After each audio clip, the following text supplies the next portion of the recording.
Take 3. Every who down in Whoville liked Christmas a lot. Stop. What? You weren't waiting for camera. Now you can go. Take 4.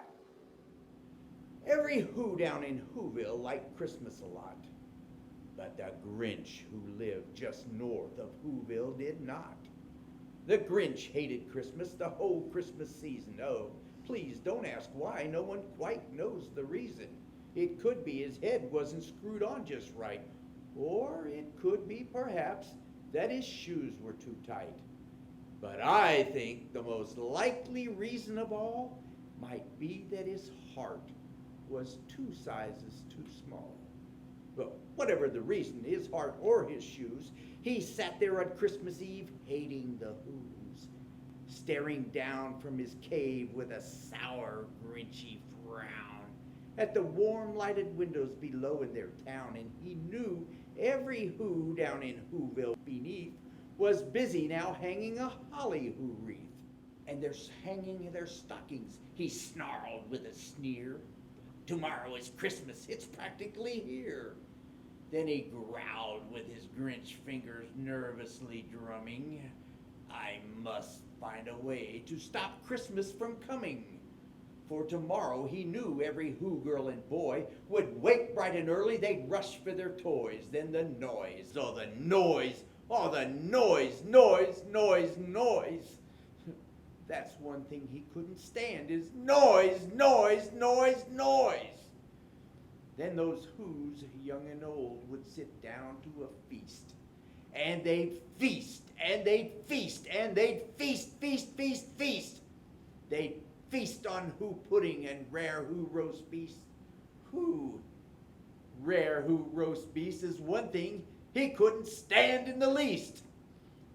Then every Who down in Whoville, the young and the small, would do something he liked even least of all.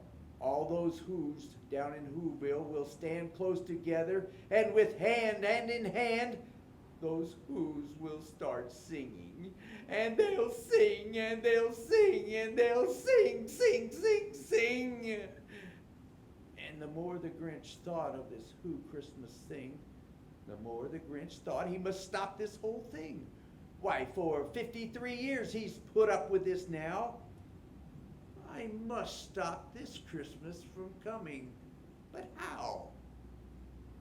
Then he got an idea, an awful idea. The Grinch got a wonderful, awful idea.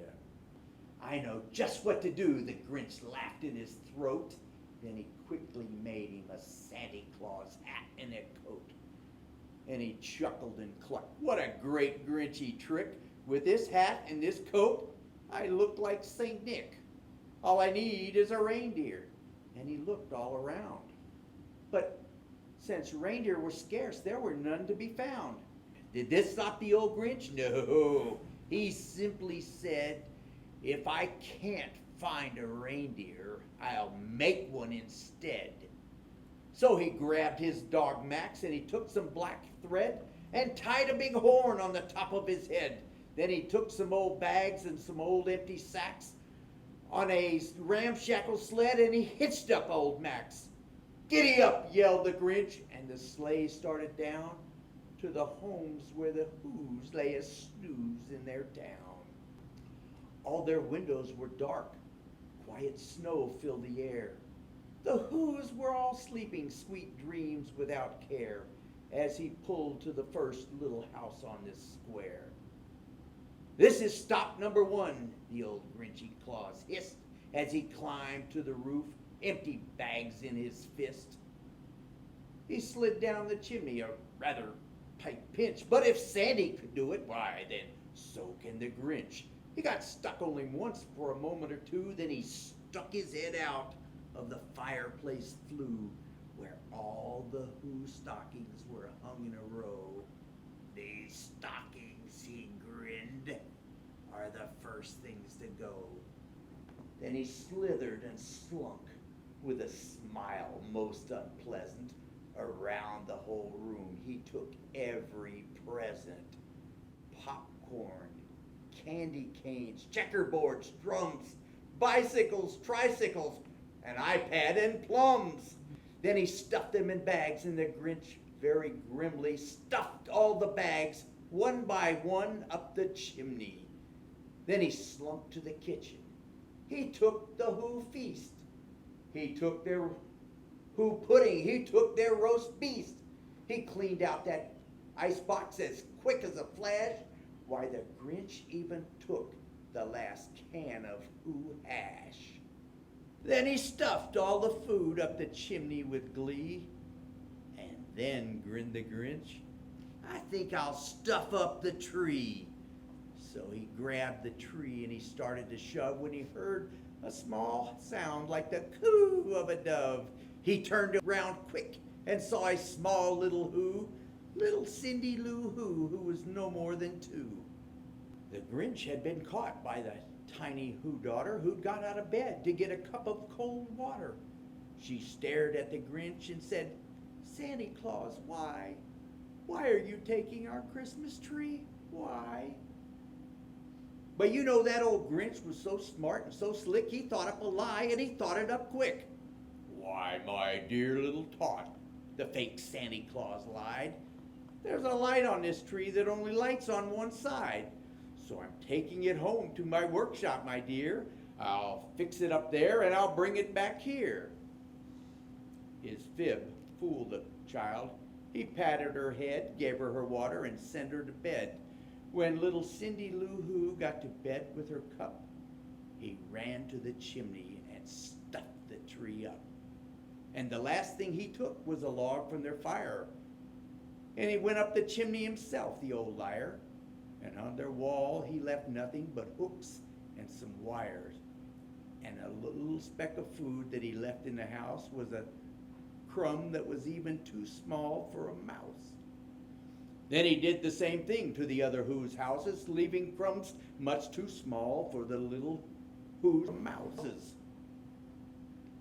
It was 15:15 dawn. All the Who's still abed, all the Who's still a-snoozing when he packed up his sled. He packed up their presents, their ribbons, their wrappings, the tags, the tinsels, the trimmings, the trappings. 3,000 feet up the side of Mount Crumpet, he rode with his load to the tip-top to dump it. Pooh-hoo to the booze, he was grinchiously humming. They're finding out now, no Christmas is coming.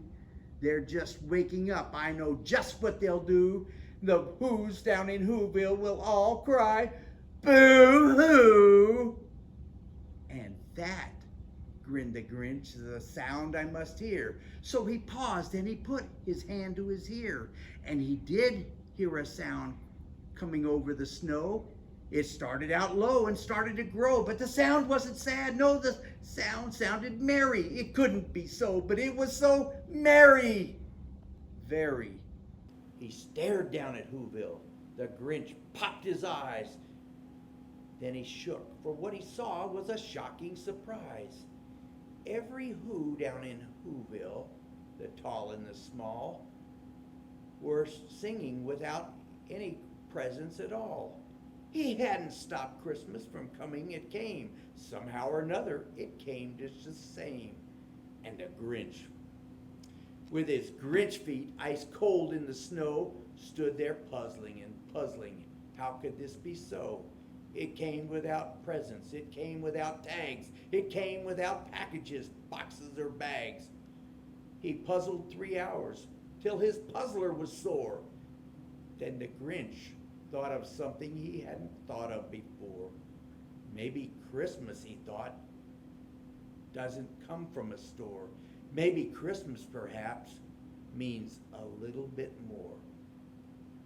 What happened next? Well, in Whoville, they say, the Grinch's small heart grew 3 sizes that day.